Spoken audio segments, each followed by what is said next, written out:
So, Srinath, what are you super excited about at Expo West this year? I mean, this is a special conference for me. I live in San Diego. My team is based in San Diego, so we all show up in force.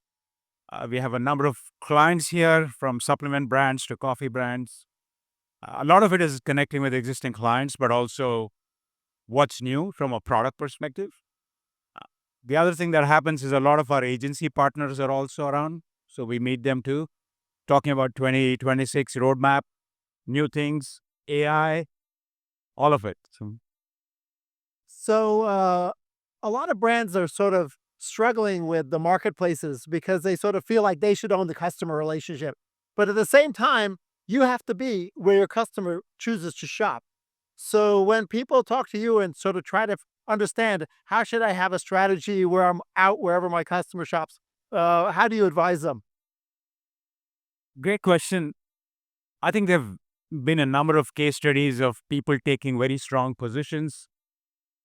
I won't name the brands, but there are brands that have said, I don't want marketplaces. I'm just going to do D2C. That hasn't panned out very well in some cases, right? So I think what channels do you be present at is a constant question. What I'd say is get good at the channels you are in first before you move. Also, what I find is that the lines between channels are also blurring. Like if you look at Amazon and D2C, you can put a buy with Prime badge on your Shopify website. You can drive advertising traffic from the Amazon platform to D2C. You've got, TikTok. Everyone wants to know this halo effects of TikTok shop on Amazon ads. So these lines are blurring too.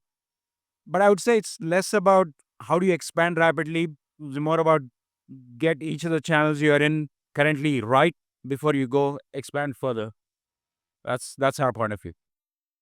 Great. A follow up question really relates to influencers, right? Because influencers also want to know that they're going to get a piece of the action. And so when you're dealing with multi channel retailers and you want to make sure influencers get the recognition that they get, you talked about the lines getting blurry. Obviously, influencers want to be able to influence their customers, their followers, to shop where the customer wants to shop. So, how do you recommend brands engage with influencers in the most positive way? Good question. Just a little bit of background on Intentwise. We've spent a ton of time on the Amazon and Walmart ecosystem helping brands with and agencies with the technology platform we have. We are now starting to work with a platform like TikTok where this dynamic of influencers kicks in. We are early in the process, but what I have learned so far is uh, it really seems to come down to authenticity, right? Uh, and I think there's an entire ecosystem of folks. What I'd say is, even in the influencer ecosystem, there is a select few that'll end up doing a lot better for you than others. You have to build a deeper relationship with those. Right? It cannot be a spray and pray approach on these platforms where there are influencers. So And what mistake do you think a lot of brands make when it comes to setting their KPIs, right? So some of them will run on regular ROAS, some of them will set a CAC on a new customer, but ignore existing customers. And so, what are some mistakes that you see happen over and over again with folks who are perhaps new to multi channel and marketplace selling? I would say, I mean, the topic of KPIs is near and dear to anyone from Intentwise because we have built out a cross-channel data platform. I think when you say problems, I just think there is problems at various levels. The number one problem is all these channels are sharing an incredible amount of information with these brands. Most of it is underutilized. In fact, what we believe is there is not a shortage of data. There is a shortage of insight and action, the connection of those signals from different platforms, right? So that is a foundational problem. On top of that is a KPI problem because if you don't have this right, you may have a magical KPI in your mind, you cannot actually track this effectively, right? So when it comes to KPIs, and I'll address the cross channel issue, some of the fastest growing brands are not looking at any one channel or any one function in that channel in isolation, right? We have a supplements brands, for example, where we are the data pipeline providers. What they look at is total return on marketing.